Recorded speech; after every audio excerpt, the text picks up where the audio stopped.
At what point do we stop and listen? And if we stop and listen, what will we be able to hear? Disconnection has stopped our ears. The planet's voice barely registers. Our minds are clogged with stories.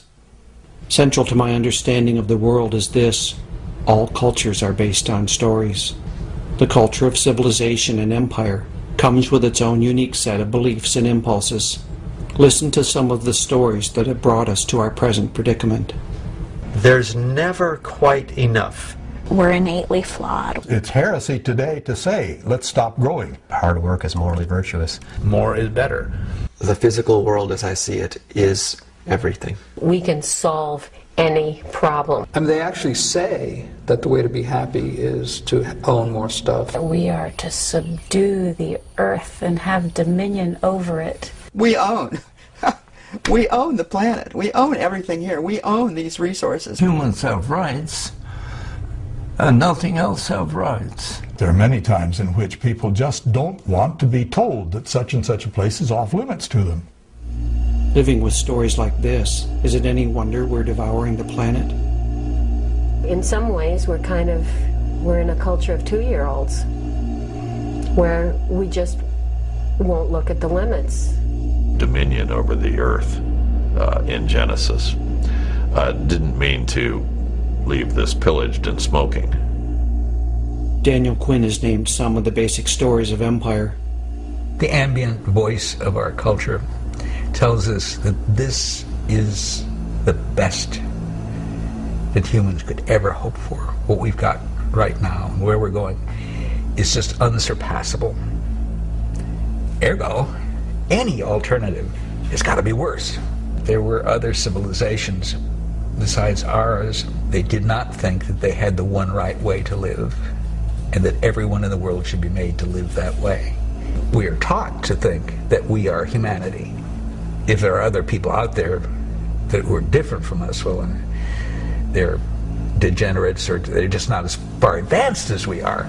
We came along and began doing things and building civilization, and this is the way humans were meant to live from the beginning, which is one reason why we can't give it up. Here, perhaps, is the most dangerous story of them all. We are superior to all other creatures, and our lives are independent of theirs. Through his intellect, man has developed a superiority over every other form of animal life. With the stories of empire in place, civilization was ready to spread around the planet. Rand Prier explains the core idea of the parable of the tribes, which reveals how the culture of empire prevailed in a process of cultural evolution that selects for power. Imagine there's a bunch of tribes that are living together peacefully, and one of the tribes, for some reason, instead of living in balance and peace, they decide they're going to go make a bunch of weapons and conquer the next tribe and turn them into slaves. The next tribe has 3 choices. If they run away, the paradigm of the violent tribe expands into their territory. If they submit into slavery, the paradigm of the violent tribe expands their territory. If they build weapons to fight back, the paradigm of the violent tribe expands their territory. And that just goes on until the whole world is made up of people who make weapons and fight and enslave other people. After 10,000 years of this, we've forgotten who we are. How could 3 million years of human life be meaningless? The way people were living at that time, during that vast period, they were living in a way in which humans could live for millions of years, tens of millions of years. And that's something. Man, now we're saying, how many decades can we have? And if we go on living this way, it's not many. It strikes me as critical that we remember who we really are.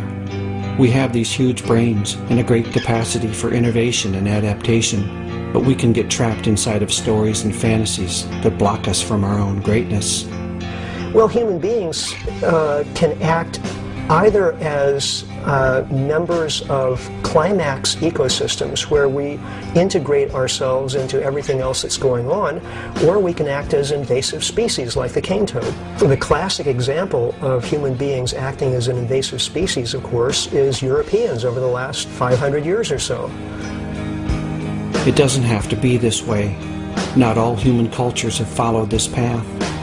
When I look closely, what I see is that human capacities and characteristics have always been mediated by the larger society. Always. One person I spoke with who discussed our present predicament in terms of inherent human characteristics was Richard Manning. To survive in our hunter-gatherer days, a very narrow field of vision. You had to be concerned with what was happening around you in the immediate 100 yards. You had to be worried about what was going to happen in the next 10 seconds, 5 minutes. Where was that tiger going to come from that was going to bite your neck and kill you? And so our strongest instincts are geared to the immediate. Our adrenaline doesn't start to flow when we read about global warming. It starts to flow when somebody put a fist in our face. And yet the Haudenosaunee evolved a culture that balanced those strong instincts. They make decisions based on their impact on the 7th generation. Contrast that with the culture of empire. What we've never been able to do is recognize a limit coming from 30 or 40 years out and behave accordingly. And so we haven't seen climate change coming, and most people don't see oil depletion coming. And there are other forces in the universe that play out over the long term. Exponential growth and population dynamics can both unfold over generations, making them, for humans blinded by their own culture, difficult to see. William Catton explains another long-term process.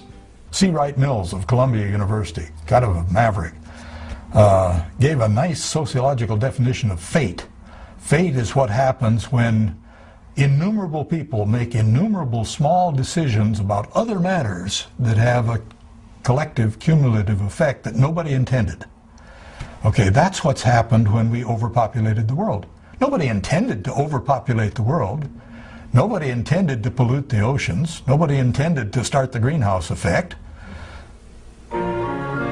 So this is part of what I've come to about how we got here. A snarl of assumptions and behaviors and beliefs and stories that formed the backbone of the culture of empire. A fusion of forces that severed us from the laws of life. This culture tells us that we can live apart from those laws, without limits, without rules. But doing so has left us, and the planet, battered and beaten. It isn't working out the way we've been taught to think it will. Well, boys and girls, how do you like living without rules? I hate it. This is no fun. It stinks. Over and over I've had to ask, why do we keep destroying the planet, even now, when the evidence that we are doing so is overwhelming? The first thing to note is that all of these historical forces are still in play, and some new forces have arisen in our time. It's sobering to consider that we're trapped in an economy that must grow or die. The economy will, can, and must continue to grow. Now, of course, this is an absurdity because we live on a finite spherical planet. So there's only so much stuff to chew up and spit out. We're assaulted by corporately controlled media that keep us delusional. People tend to think that they have a choice about what information they take from television. And we are sitting and receiving a form of information in which is very, very powerful, comes in the form of images, and once the images go in, they don't come out. It's almost science fiction in its implications. It's Big Brother. And yet we think it's perfectly normal. As people's real lives become more and more degraded and unsatisfying and petty and vulgar and irritating and sterile, then the appeals of those glorified images become all the more powerful. There's a great line by Zygmunt Bauman that he says that rational people will go quietly, meekly into a gas chamber if only you allow them to believe it's a bathroom.